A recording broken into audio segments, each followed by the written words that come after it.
ಎಲ್ರಿಗೂ ನಮಸ್ಕಾರ. Hope every one are doing good ಅಂತ ಅನ್ಕೋತೀನಿ. ತುಂಬ ದಿನ ಆದಮೇಲೆ ನನಗೆ ಈ ವಿಡಿಯೋನ ಮಾಡಬೇಕು ಅಂತ ಅನ್ನಿಸ್ತಾ ಇದೆ. ಆ್ಯಂಡ್ ವಿಶೇಷವಾಗಿ ಹೇಳಬೇಕು ಅಂತ ಅಂದರೆ ಕ್ಯಾಮ್ರಾನ ಒಂದು ರೀತಿಯಲ್ಲಿ ಫ್ರೆಂಡ್ ಥರ ಟ್ರೀಟ್ ಮಾಡ್ತಾ ಇದ್ದೆ ನಾನು ತುಂಬ ವರ್ಷಗಳಿಂದ. ಟಿಕ್ಟಾಕ್, ರೀಲ್ಸ್, ಫೋಟೋಸ್ ಅಪ್ಲೋಡ್ ಮಾಡ್ತಾ ಸೋಷಿಯಲ್ ಮೀಡಿಯಾದಲ್ಲಿ ತುಂಬ ಆ್ಯಕ್ಟಿವ್ ಆಗಿದ್ದಂಥ ಹುಡುಗಿ ನಾನು. ಆಲ್ಮೋಸ್ಟ್ ಒಂದು 2 ಇಯರ್ಸಿಂದ, ಒಂದು ಲಾಸ್ಟ್ ಇಯರಿಂದ ಅಂತೂ ಜಾಸ್ತಿನೇ ಆಗೋಯ್ತು, ತುಂಬಾ ಡಿಆಕ್ಟಿವ್ ಆಗಿಬಿಟ್ಟಿದೆ. ಸೊ ಇವತ್ತು ಯಾಕೋ ಇದನ್ನು ಮಾತಾಡಿ ಹಂಚ್ಕೋಬೇಕು ಅಂತ ಅನ್ನಿಸ್ತು. ಮನಸ್ಸಿಗೆ ಇವತ್ತಿನ ಕಾಲದಲ್ಲಿ ಸಮಾಧಾನ ಎಲ್ಲಿ ಸಿಗುತ್ತೆ ಅಂತ ಹುಡ್ಕೊಂಡು ಹೋದರೆ ಖಂಡಿತವಾಗ್ಲೂ ಎಲ್ಲೂ ಸಿಗೋದಿಲ್ಲ. ಸೊ ಕೆಲವರು ಹೇಳ್ತಾರೆ ಸಮಾಧಾನ ಅನ್ನೋದು ನಮ್ಮ ಒಳಗಡೆನೇ ಇರುತ್ತೆ, ಆತ್ಮತೃಪ್ತಿ ಅನ್ನೋದು ನಮ್ಮ ಒಳಗಡೆನೇ ಇರುತ್ತೆ. ಸೊ ಅದನ್ನು ನಾವು ಹುಡುಕ್ಬೇಕು ಅಂತ. ಇನ್ನು ಕೆಲವ್ರು ಹೇಳ್ತಾರೆ ಸತ್ತು ಮಣ್ಣಲ್ಲಿ ಮಣ್ಣಾಗಿ ಹೋದ ಮೇಲೆ ನಮಗೆ ತೃಪ್ತಿ ಸಿಗೋದು, ಸಮಾಧಾನ ಅನ್ನೋದು ಸಿಗೋದು, ನೆಮ್ಮದಿ ಅನ್ನೋದು ಸಿಗೋದು ಬದುಕಿರೋವರೆಗೂ ಸಿಗಲ್ಲ ಅಂತ. ಇದರ ಮಧ್ಯದಲ್ಲಿ ಜೀವನ ಅನ್ನೋ ಜಂಜಾಟನ ನಾವೆಲ್ಲರೂ ಕೂಡ ಒಂದಲ್ಲ ಒಂದು ಕರ್ತವ್ಯ ಅಂತ ತಿಳ್ಕೊಂಡು ಐ ಥಿಂಕ್ ಅದನ್ನ ಫಾಲೋ ಮಾಡಲೇಬೇಕು ಅಂತ ನನ್ನ ಒಪಿನಿಯನ್ನು. ಅಫ್ಕೋರ್ಸ್ ನಾವೆಲ್ಲರೂ ಅದನ್ನೇ ಮಾಡ್ತಾ ಇದ್ದೀವಿ. ಸೊ ಈ ವಿಡಿಯೋ ಮಾಡೋದಕ್ಕೆ ಕಾರಣ ಏನಪ್ಪ ಅಂತ ಅಂದರೆ, ಆ್ಯಕ್ಚುಲಿ ಮುಂದಿನ ದಿನಗಳಲ್ಲಿ ಅದನ್ನ ಶೇರ್ ಮಾಡ್ಕೋಬೇಕು ಅಂತ ಅಂದ್ಕೊಂಡಿದ್ದೀನಿ. ಬಟ್ ಈಗ ಇಷ್ಟು ದಿನ ಆದಮೇಲೆ ಒಂದು ಟ್ರಯಲ್ ಕೊಡೋಣ ಅಂತ ಅಂದ್ಕೊಂಡು, ಅಫ್ಕೋರ್ಸ್ ಐ ಆಮ್ ಹ್ಯಾಪಿ. ಇನ್ನೊಬ್ಬರಿಂದ ನಾವು ಖುಷಿಯಾಗಿರಬೇಕು ಅಂತ ಅಂದ್ಕೊಂಡಷ್ಟು ತುಂಬ ನೋವಾಗುತ್ತೆ. ಅದನ್ನು ನಾನು ಈ ಒಂದು ವರ್ಷದಲ್ಲಿ ತುಂಬಾ ಅನುಭವಿಸ್ಬಿಟ್ಟಿದ್ದೀನಿ. ಯಾರಿಂದ, ಯಾಕೆ, ಏನಕ್ಕಾಯಿತು ಅನ್ನೋ ಪ್ರಶ್ನೆ ನಾವು ಹುಡ್ಕೊಂಡು ಹೋದರೆ ನನಗಲ್ಲಿ ಸಿಗ್ತಾ ಇರೋದು ಮತ್ತಷ್ಟು ಪ್ರಶ್ನೆಗಳು ಕೆಲವೊಂದೊಂದು ವಿಷಯದಲ್ಲಿ. ಯಾಕೆಂದರೆ ಒಬ್ಬ ಮನುಷ್ಯನಿಗೆ ತನ್ನ ಸುತ್ತಮುತ್ತ ಇರೋ ಜನ ಪಾಸಿಟಿವ್ ಆಗಿರಬೇಕು.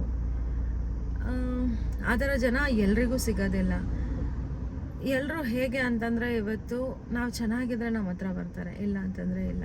ಇನ್ನೂ ಕೆಲವರು ನಮ್ಮ ಜೊತೆನಲ್ಲೇ ಇರ್ತಾರೆ, ನಮ್ಮದನ್ನೆಲ್ಲ ಕಿತ್ಕೊಳ್ಳೋಕ್ಕೆ ನೋಡೋರೇ ಇರ್ತಾರೆ. ಇನ್ನೂ ಕೆಲವರು ನಿಸ್ವಾರ್ಥವಾಗಿ ಬರ್ತಾರೆ, ಆದರೆ ಅವ್ರಿಗೆ ನಾವು ಜಾಗನೇ ಕೊಡೋದಿಲ್ಲ. ಇದ್ರ ಮಧ್ಯದಲ್ಲಿ ನಿಜಕ್ಕೂ ಜೀವನ ಅಂದರೆ ಏನು ಅನ್ನೋದೇ ಒಂದು ರೀತಿನಲ್ಲಿ ಪ್ರಶ್ನೆ ಆಗಿಬಿಟ್ಟಿರುತ್ತೆ. ಸೊ ಹಾಗಾಗಿ ನನ್ನ ಯೂಟ್ಯೂಬ್ನಲ್ಲಿ ಅಷ್ಟೊಂದು ಜನ ಫಾಲೋವರ್ಸ್ ಇಲ್ಲ ಸದ್ಯಕ್ಕೆ ನನಗೆ. ಮೇ ಬಿ ಇರೋ ಒಂದಷ್ಟು ಜನರಿಗೂ ವಾಟ್ ಈಸ್ ಗೋಯಿಂಗ್ ಆನ್ ಅನ್ನೋದು ಎಲ್ರಿಗೂ ಗೊತ್ತಾಗ್ತಾ ಇರುತ್ತೆ. ಬಟ್ ಇದನ್ನು ಯಾಕೋ ಹಂಚ್ಕೋಬೇಕು ಅಂತ ಅನ್ನಿಸ್ತು. ಮನಸ್ಸು ತುಂಬ ತುಂಬ ತುಂಬ ಗೊಂದಲದಲ್ಲಿದ್ದಾಗ ಯಾರ ಹತ್ರ ಆದರೂ ಹಂಚ್ಕೋಬೇಕಂತೆ. ಇವತ್ತಿನ ಕಾಲದಲ್ಲಿ ಯಾರನ್ನ ಟ್ರಸ್ಟ್ ಮಾಡೋದು? ಐ ಥಿಂಕ್ ನಮಗೆ ನಾವೇ ನಮ್ಮನ್ನು ನಾವೇ ನಂಬೋದಕ್ಕೂ ಸ್ವಲ್ಪ ಕಷ್ಟ ಆಗಿಬಿಡುತ್ತೆ ಸಮ್ಟೈಮ್ಸ್. ಆ ಥರ ಜೀವನ ಅಂತಂದ್ರೆ. ವೆಲ್, ಇವತ್ತು ಒಂದು ಫಂಕ್ಷನಿಗೆ ಹೋಗಿದ್ದೆ. It was very nice. ಅವ್ರು ನನ್ನ ಇನ್ವೈಟ್ ಮಾಡಿದ್ರು, ಅಫ್ಕೋರ್ಸ್ ಹೋಗಿದ್ದೆ. ಸೊ ಆ ಫಂಕ್ಷನಿಗೆ ಬೇರೆಯವ್ರನ್ನೂ ಇನ್ವೈಟ್ ಮಾಡಿದ್ರು, ಅವರು ಬಂದಿದ್ರು. ಬರುವಾಗೆಲ್ಲೋ ಒಂದು ಕಡೆ ಬೇಜಾರಾಯಿತು. ಏನಪ್ಪ ಅಂತಂದರೆ, ಶ್ರುತಿ ಬಂದಿದ್ರಿಂದ ಅವರು ಹೋಗ್ಬಿಟ್ರು ಅನ್ನೋ ಥರದಲ್ಲಿ. ನನ್ನ ಕರೆದಿದ್ರು ಅಂತ ನಾನು ಹೋದೆ. ನಾನು ಬರ್ತಾ ಇದ್ದೀನಿ, ನೀವು ಅಲ್ಲಿಂದ ಜಾಗ ಖಾಲಿ ಮಾಡಿ ಅಂತ ನಾನು ಯಾರಿಗಾದ್ರೂ ಹೇಳಿದ್ನ? ನೋ. ಹೀಗೆ ನಡೀತಾ ಇರುತ್ತೆ ಜೀವನ. ಅವ್ರವ್ರ ಯೋಗ್ಯತೆಗೆ ತಕ್ಕಂಗೆ ಅವ್ರವ್ರ ಲೈಫು ಬಿಲ್ಡ್ ಆಗುತ್ತೆ. I am not talking like materialistic ಅಂತ ಅಲ್ಲ.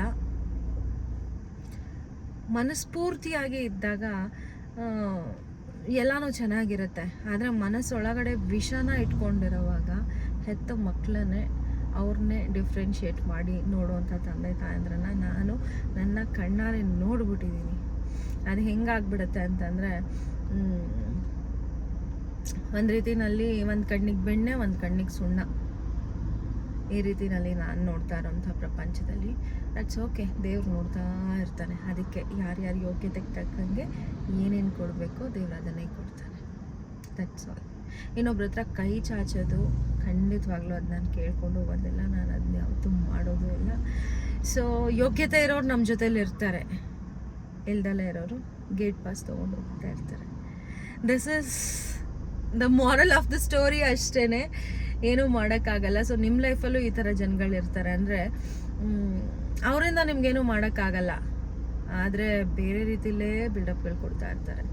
ನಿಮ್ಮಿಂದ ಅವ್ರು ಇರ್ತಾರೆ, ಆಮೇಲೆ ನಿಮಗೇನೆ ಬೆನ್ನಿಗೆ ಚೂರಿ ಹಾಕಿ ಹೊಟ್ಟೆಗೆ ವಿಷ ಇಟ್ಬಿಟ್ಟು ಹೋಗುವಂಥ ಜನಗಳು. So just aware of them ಅಷ್ಟೇ, ಏನೂ ಮಾಡೋಕ್ಕಾಗಲ್ಲ. All right, have a nice Sunday. ಖುಷಿಯಾಗಿರಿ, ಖುಷಿಯಾಗಿರಿ. Spread love and smile, love and gratitude. Thank you so much.